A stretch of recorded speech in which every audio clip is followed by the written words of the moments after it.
Hi, guys. Welcome back to the Max Spence Business Podcast. Today, I have a very special guest. His name is Julio. He's actually from Mozambique, and I'm going to let him introduce himself. Amazing. Thank you, Max. I'm super excited to be here today. As you mentioned, my name is Julio. I'm from Mozambique, a country in Southeast Africa. So I'm here representing all of African people out there and super happy to be here today. Awesome, awesome. So, why don't we jump into a little bit about like yourself and who you are, and you're an entrepreneur. So, why don't you tell the viewers a little bit about that and your story, how you actually became an entrepreneur? Yeah. My entire life, I remember sort of doing something to get money. I remember when I was a child, I used to babysit my nephews and nieces and charge my siblings for it. So I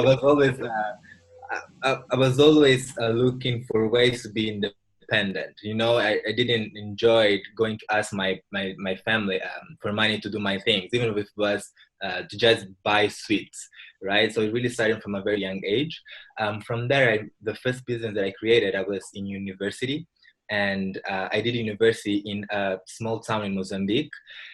Just to give you an idea, the people there are still very much closed into hierarchy. They're not feeling comfortable on sharing their ideas. Their image of teacher or leader is they're not this kind of godlike personality that knows everything. Um, so one thing that my co-founder at the time wanted to do, he just wanted to find a way to make money because we were university students, right? We want to make money, and we were starting to worry about the market employment, the job employment situation. We knew that not every single one of us who had a job, and we kind of had to find a way to survive. I have all the educational background. My entire life I've been, helping students to, get better grades. And he has all the business background. So we decided to found this technical vocational training program. And it was really fun. I remember thinking that it will be just easy, just share technical skills like marketing, HR, basic stuff. But the first day I got into the classroom, I realized that people were just not ready to talk, right? They was just expecting me to sit there like a god and say, this is how you should do things. While in my mind, I wanted to have a conversation. To me, learning should be a fun experience and not necessarily something bored, right? Something boring. And I realized that I had to first work in the person and then start, delivering all these technical skills. From that, the business started to grow. We were in a point where I had to train other trainers to deliver the training, and I was much in a management position. But I remember thinking that, wow, when you're running your own business, you call in the shots. You're your own boss, right? And I remember feeling that I wasn't making the best decisions I could make. There was this feeling of something else being out there that I just had to get my hands on. So I decided to look for a job where I could have a leadership support me and help me grow. And I will just manage the business after works and during the weekends. And the majority of my shares, I end up selling it to my co-founder. And then I started to focus on my career. And for me, having a career is also in some way being an entrepreneur. I really believe that every single employee should see their career as a business, because you do have a client. Your boss, your leadership is your client. You still have co-workers. Sometimes you're managing a team, so you're doing the exact same things with a much less level of risk as if you are doing your own business. So that's how I always manage my career. And it was in last year, I was really feeling drawn to do something more than what I was doing. I was working in a company that worked with entrepreneurship and innovation. We will run incubation programs, support other entrepreneurs, and it was very much entrepreneurial driven, always working both with people and on their business model. But I was still missing doing more of kind of talks, speaking engagements, and especially working with people to build better careers. So I decided to create my own company. So in my opinion, is my third company now, Sharing Knowledge International, where we focus on enabling people to tap into their purpose, understanding how powerful we all are in the end of the day, but also owning that power. Because one thing is remembering that we are powerful. and the other completely different is you showing up every single day as an amazing, powerful person, and then enabling other people to do that as well. So we do that through coaching, and in terms of business coaching, career counseling, and also success coaching. So you can have a more fulfilling life and not just having an amazing work or an amazing business, and then your life is all upside down. That's Okay, one of our okay, visions. yeah, that's actually really interesting. So, what made you? So, I sort of see a trend that you sort of switch from like, you're very like people oriented from your first sort of job, looking after your Yeah. nephews and stuff, to your new businesses. That you really focus on, developing people and like, teaching people and having sort of a teacher role. What made you sort of want to go down that route instead of going into like maybe into a more of like a product line or a goods sort of side of entrepreneurship? Yeah, so funny story. My mother was a teacher, and I grew up surrounded by books and just sharing knowledge. And I remember she always saying that knowledge is the one thing no one can take away from you. People can steal your house, they can steal your car, they might even kill your family, but what you know, it's yours forever. So I believe that was one of the big reasons why I'm so knowledge driven and so people driven. But when I was in college and about to choose a degree to pursue university, I remember thinking that people are just so complicated, man. People are really complicated. We have all of our issues. We not always tell the truth. And it was just a mess for me. So I decided to do agricultural engineering because plants and animals are simple. As long as you fed them, you take good care of them, they will answer back, right? So Yeah, I did that. Pretty soon I realized that there's no way to getting away from people. If you want to work, even in agriculture, you're still going to work with people, right? And the funny story was when I was doing an internship in the biggest fruits and vegetable sporting company here in Mozambique. And we were looking with a lot of seasonal people. And the funny thing was, if you paid their salaries on a Monday, they wouldn't show up for work the entire week until the money was all over. That's when they will come back to make more money. And if you like discount the days that they missed their job, they'll be confused on, why are you discounting me? I was just enjoying my money. So it really you have to work with people regardless. At the end of the day, we are the ones who create the system that we live by. So if we want to have better lives, enjoy systems who are more efficient, we have to ensure that the people behind those systems are ready, right? It's like having a Ferrari, but you don't know what to drive. yeah, That won't work. So you need to yeah. prepare both, right? The and the car to make things work. Okay, okay, yeah, yeah. So yeah, you're in Mozambique. That must be like, entrepreneurship in the U.S. or Canada or the U.K. is, I believe it to be a lot easier than probably from maybe somewhere your location, right? Just because of the resources that you have access Yeah, to. it's different. Do Yeah, you want to talk a little bit about that? Like, because like, I'm always really amazed by, people that come from different parts of the world, and they go through entrepreneurship and they grow these companies, and it's like, compared to Canada or US, where entrepreneurship is so easy because there's so much access to like mentors and money and all these other resources, which might be a little bit harder to find in different locations of the world.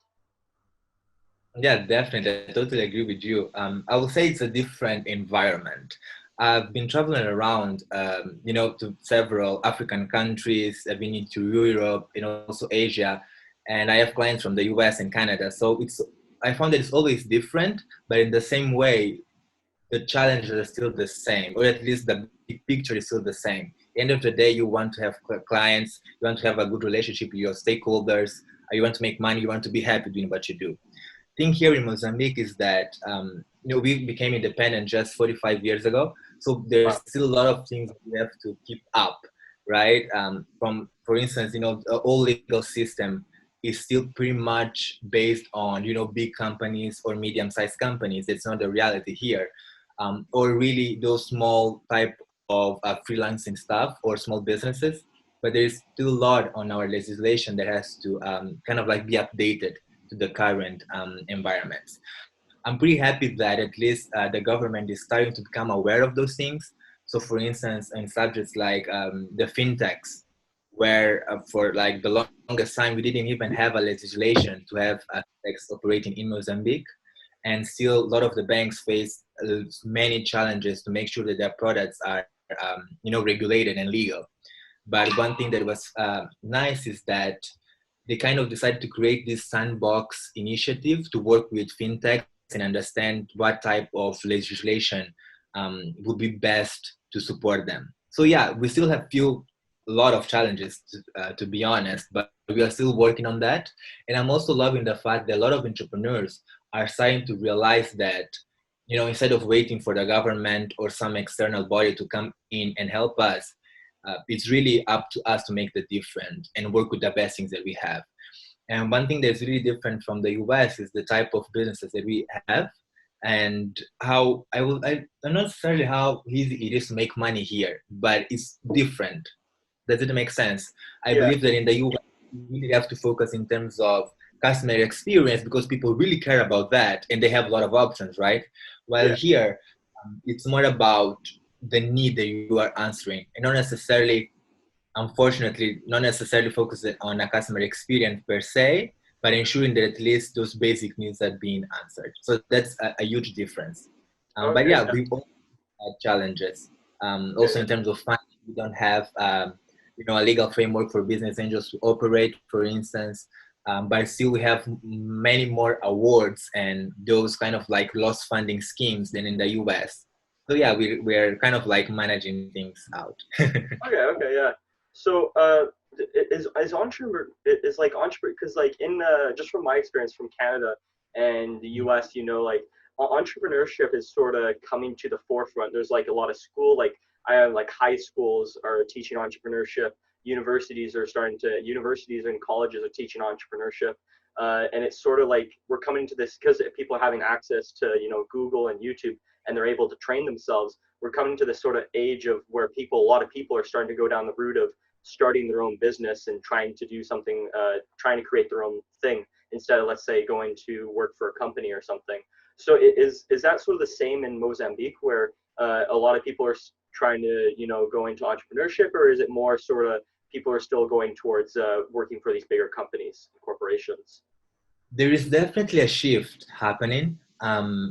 Mozambique used to be a social country and then a communist country, and we're just few years, just a generation that's going to transition to capitalism. So for the longest time, people were used to the government providing everything, from jobs to products, really everything. And all of a sudden, the market is open, but people really didn't knew how to do and how to operate in a market. But then with the younger generation that also has access with it to internet, to do amazing content, people are more looking to have a business. But the imbalance that happens is that usually their families doesn't support that, right? Because if you go to say to your parent here in Mozambique, well, I want to be an entrepreneur, they're gonna be like, really? That's what you want to do with all the investment that we did for you? Like, I didn't went to university, you went to university and you want to be an entrepreneur? Are you crazy? But most of the time, they're not coming from a place of hate. It's really from a place of love. In most of the older generation mind, being an entrepreneur was something that you will do in order to survive and not necessarily to thrive, right? And most of the older generation of entrepreneurs, they didn't even consider themselves entrepreneurs. They're providers, right? They're just doing it to give a living to their families, right? So there is that happening. In terms of our educational system, we are still very far behind from being updated to really what entrepreneurship means, right? A lot of organizations that they kind of say they support entrepreneurship, they're all about business plans and all those economic theories and not very much on practical stuff. I'm really blessed to be working on organizations. They really understand what entrepreneurship is and, are very updated with the worldwide knowledge about entrepreneurship. But yeah, the change is happening. People are getting more access to it. And I believe it's going to be a process, right? It's not something that's going to shift, from one day to the other. Yeah, yeah, yeah. That's crazy that you guys got independence 45 years ago. Yeah. That, that's crazy to think about and come from. So were you a communist? So before you switched to like a capitalism, were you a you were a communist country? So what happened is during the independence, Mozambique got support from the Sovietics, and they were socialists, and a bit of support of China with their communists. So there Yeah. was this period where we were in between. You know, we were trying to be socialists, but there were some communist stuff going on until we finally came out to capitalism, right? So that has, and also the way that we handled the whole colonization process was built different from other, even other African countries. To give you an idea, there was this law that everyone that was non-Mozambican should leave the country in like 48 hours, like literally. So all of the sudden, from from really like from one day to the other, there were no doctors, no professors, no skilled people, enough skilled people to kind of like run the country. And literally, of what the older generations did was not just to be in the forefront and do the next right thing for the next generation, right? So you had eighth grade graduates giving lessons for fourth grade graduates, or sometimes even seventh grade graduates, right? So that the system could kind of like pick up and grow. So yeah, we come from a story of challenges and struggle, and surprisingly enough, we're still here and we're still growing and developing. There's still a lot of room to grow, but at least we are growing. So I'm very happy for that. Yeah, that does sound awesome, and I'm happy for you guys as well that you're growing and you're continuing to go further. That's awesome. So let's jump back to the company, and you were doing a lot of teaching. So are you still running that, or are you working at are you working at a corporation, or I'm just trying to figure out which. Yeah, I understand. I understand. Sometimes even myself, I get little like I forget what I meant right now. But the thing is, I decided to take a sabbatical from work. So last year for me was very crazy. So I was managing this incubation program, amazing incubation program, one of the first ones in Mozambique, a leading top tier incubation program. My career was kind of like progressing where I was receiving even more and more responsibility. We were discussing expanding the program to other provinces in the country. And I also decided to kind of like focus on myself and really reconnect with who I am and my mission and my vision. I traveled a lot. I was in Malaysia, in Bahrain. It was all over the place. And I also won a lot of awards last year. So in Malaysia, I won the Most Outstanding Delegate at Global Goals Model United Nations. In June, I received the Diana Award from the UK. It's one of the most prestigious accolades a young person can receive if they are from 9 to 25 years old. And in October, I was awarded the Most Outstanding Delegate, or better said, one of the 100 most influential young Africans. So that's a Wow. huge honor. We have Yeah. like almost a million young people here, and you'll be one of the 100 and one of the top 10 for social business and philanthropy. Is a huge Congratulations. honor. That's amazing. Very much. I'm still like adjusting to it. Still. But yeah, it was really awesome. But because I was so not necessarily burned out, but of my work, I was doing a lot. My Yeah. health kind of like went down the hill. So I took 2020 as a year for me to reconnect with myself and kind of work on what I'm, on who I want to be in the next few years. So I took a sabbatical from my corporate job, and I started to focus on my own business because they would kind of like give me the freedom to do things at my own pace. So I'm not running, I don't have deadlines, or rather said, I am the one establishing those deadlines, right? So it's much easier in my strong suit. And my business is basically online.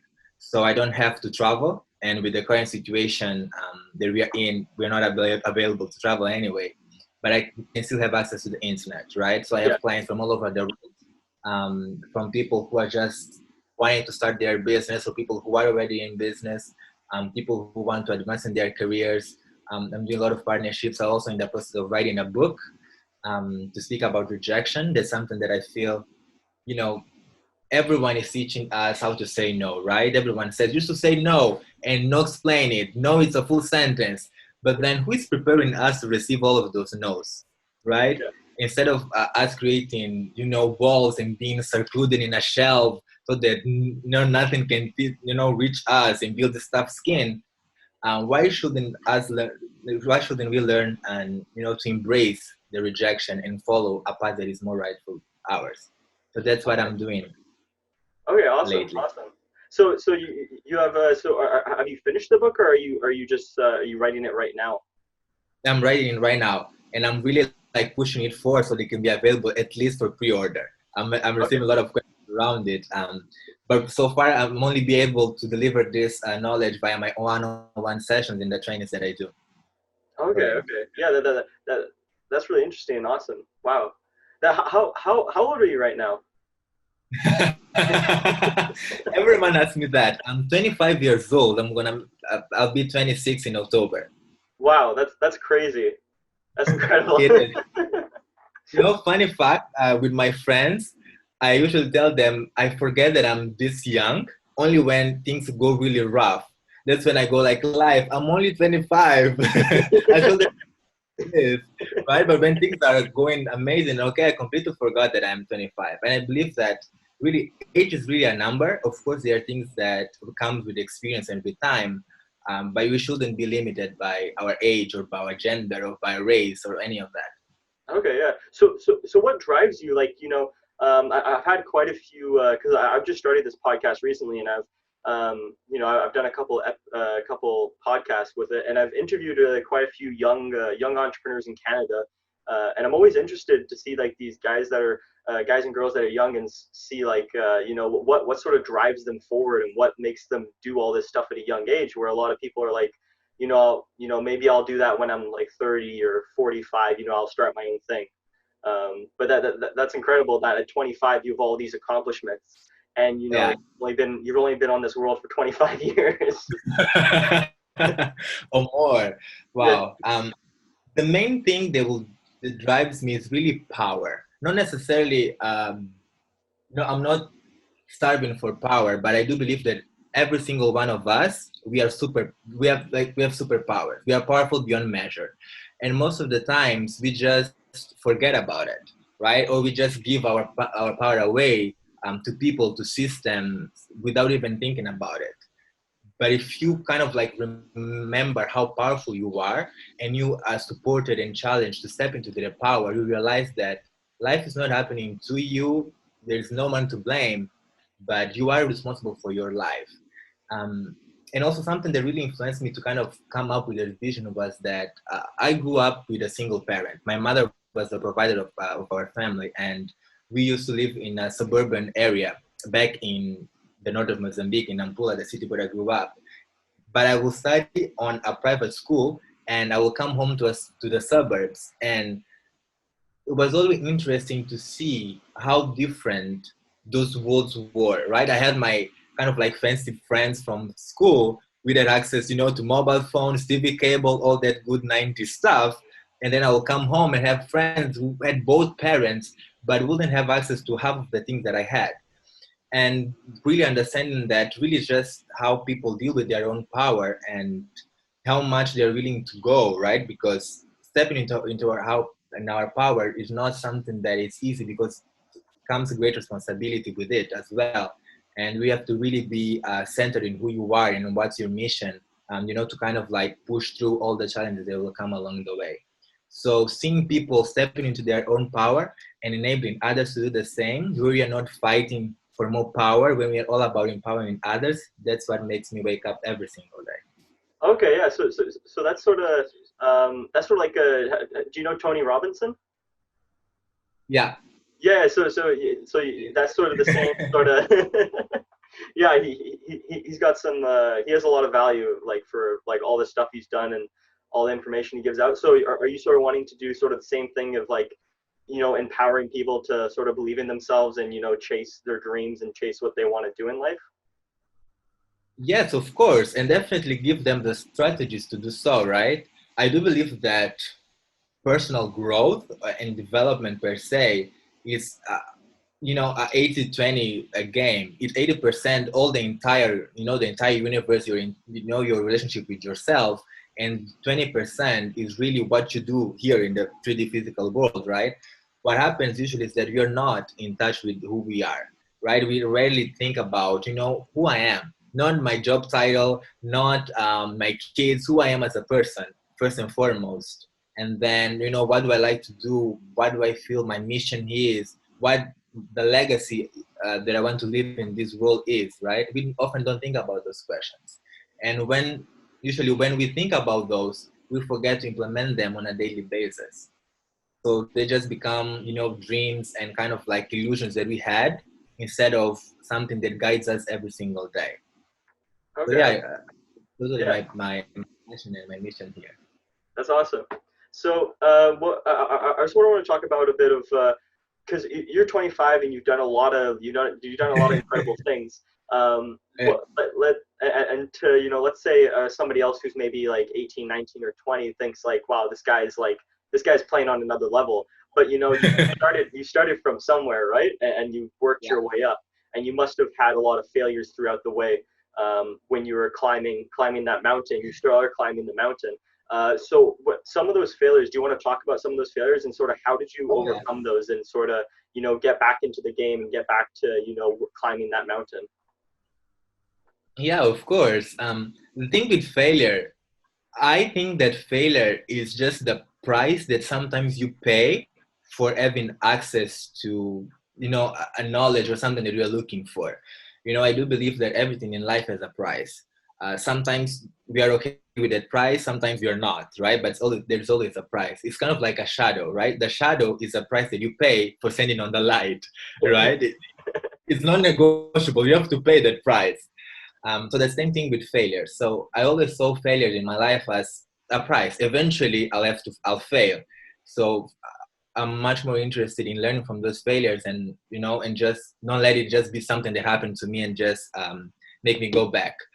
One of the failures that really impacted me was when I was just stepping into the role of this managing this incubator, and it was the first event. It was a pre-launch event, so was an event that will kind of like set the tone and vibe of what this incubator will be in the entire country.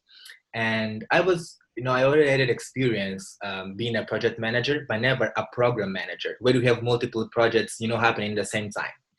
And we were organizing this event in university. I had trained student ambassadors, and it was just the day of the event.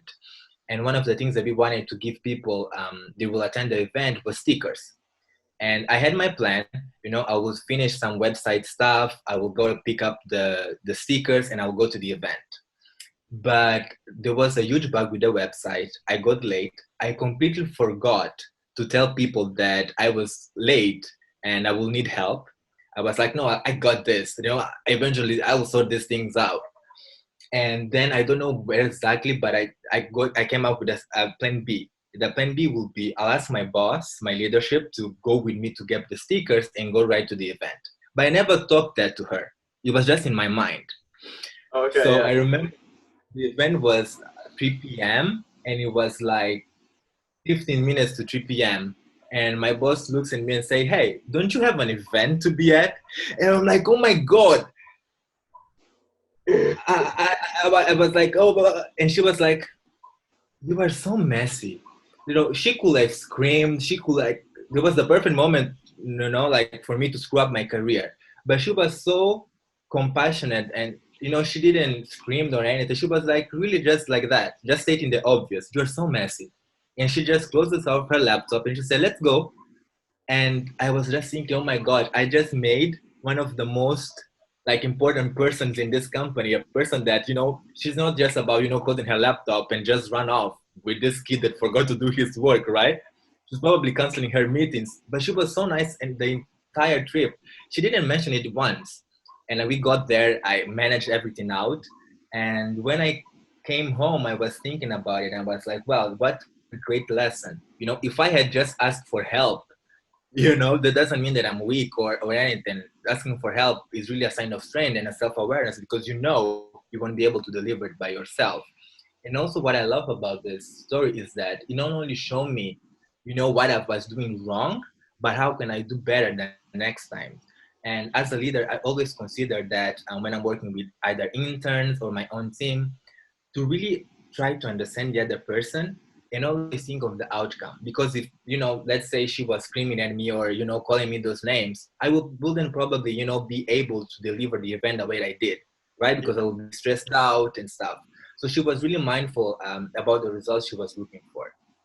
So if you look to every single failure in your life, you always find a lesson. And sometimes the lesson is not necessarily about yourself, but how others treat you. That kind of like open your eyes to how you should be treating others as well. Okay, yeah, yeah, that is actually a great lesson, and she sounds like a great leader for not, not losing her head and freaking out, and just because, like, yeah, as a person, like you already know you messed up, right? And then when somebody else puts Yeah, more pressure onto you, you're just that doesn't really help the situation at all. not at all. It's super counterproductive. Yeah. And yeah, what you said, one of the things that really allowed me to deliver so much impact as I have is always having great mentors, right? It's something that I advise every single young person out there to find a mentor. Actually, yeah. They're, Sorry, yeah, sorry to interrupt you. Let's actually talk about that. So, how did you find mentors in your sort of country and in your, because there's probably people from different locations of the countries where finding a mentor, getting first connected to that mentor is very hard to do. Getting access to that mentor and having a conversation or whatever. So, how did you actually find your mentors and build that relationship with them? well, I have a kind of different approach on mentorship. I First of all, I don't believe that there is anyone in the world that has a life like I want to have, right? I believe that my life is unique to me. So what I do is that I divide my life in areas. There are plenty of tools out there that you can look at, like the Wheel of Life or the Life Book. I developed my own. I call it Circle of Life, where you have all those 12 areas of your life, from your relationship, your career, your finances, your spirituality, your health, all those areas. And then I pick up mentors for each one of those areas. And let's say, for instance, in my career area, right? I always pick three mentors or three levels of mentorship. One is the aspirational mentor, like Tony Robbins, right? It's really my end goal is to be that in my career. But then I always choose a reachable mentor, someone that I can relate, someone that I can just grab my phone and call the person and have my kind of like my issue resolved, or at least have some insights on how can I solve this problem. Yeah. And then I always look for someone that wants to kind of like be where I am right now, so that I can give back and also learn from that.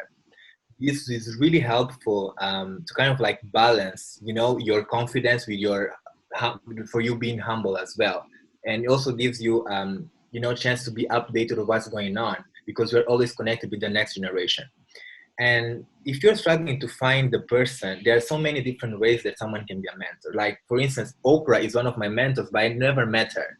But I follow all of her social media accounts. That's free. I watch Super Soul Sunday every Sunday. That's free. So really, if you just use the internet to get in touch with these people, you'll find amazing content. Tony Robbins shares a lot of content for free that you don't have to pay, right? So that's my first advice. Don't necessarily try to for paid programs if you don't have the resources right now. But you can always follow people on social media. That's one. And two, I will highly advise you to look for this relatable mentor, someone that is just a few steps ahead of you that can help you kind of like climb the mountain. And even if it is a paid program or not, it's really an investment of yourself, right? It doesn't have to be with me, but just go with someone that you can resonate with. That's very important. So you don't make unnecessary mistakes. Failures are important, right? But you don't have to make failures just for the sake of making them. Yeah. Right?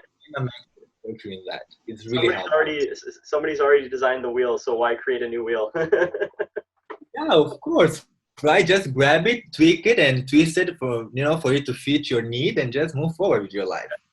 So yeah, I actually really like that 3 point system you have for you choose a mentor and like the one you want to sort of emulate to in the future, and then somebody you can have conversations with, that you're able to Yeah. connect with and actually have like ask these questions to, and then you have another mentor, which, well, I mean, you're giving back, which you're creating relationships with the next generation, which is crucial because that next generation, that person could go off into a different industry, and later on you guys could be doing business or whatever.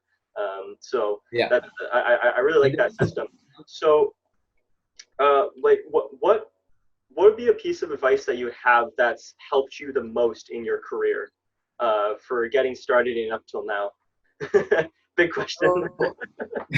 Yeah, that question. So many.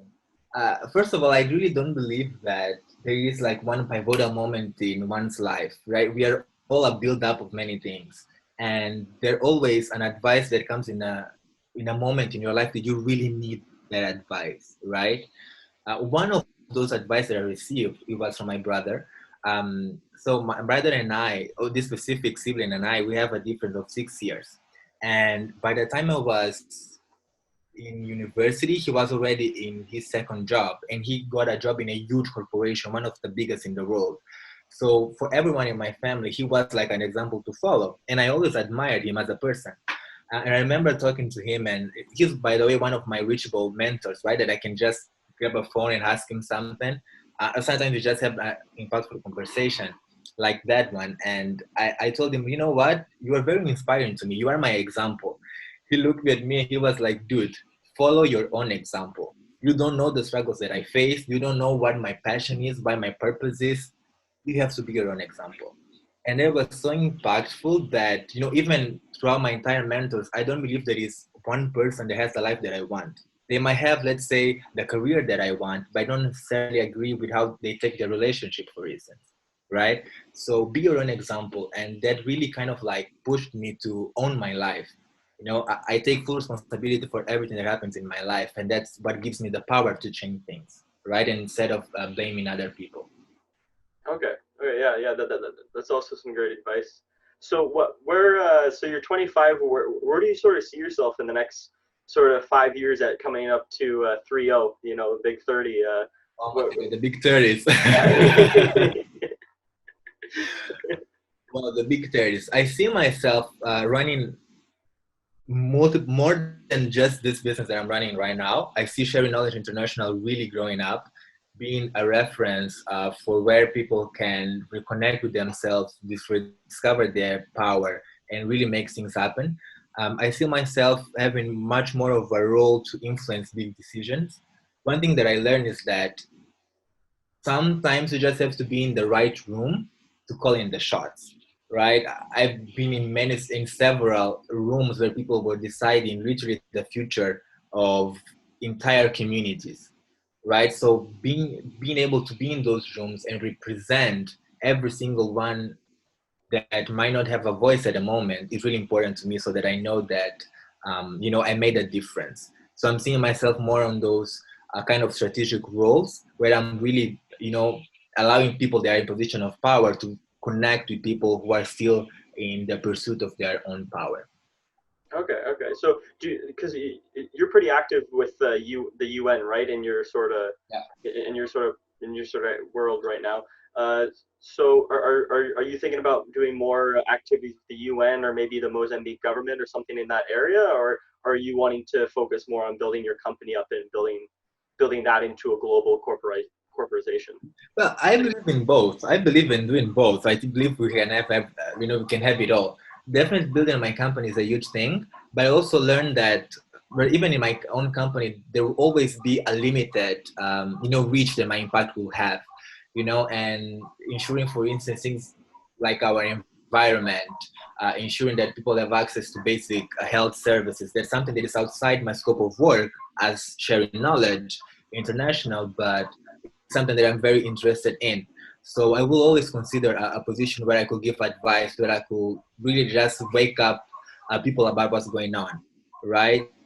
Because if you just stop to think, there's always something that people are kind of neglecting with what's going on. And there is something with the mainstream media that kind of like draws your attention to one point and makes you completely forget about the other stuff that is also important.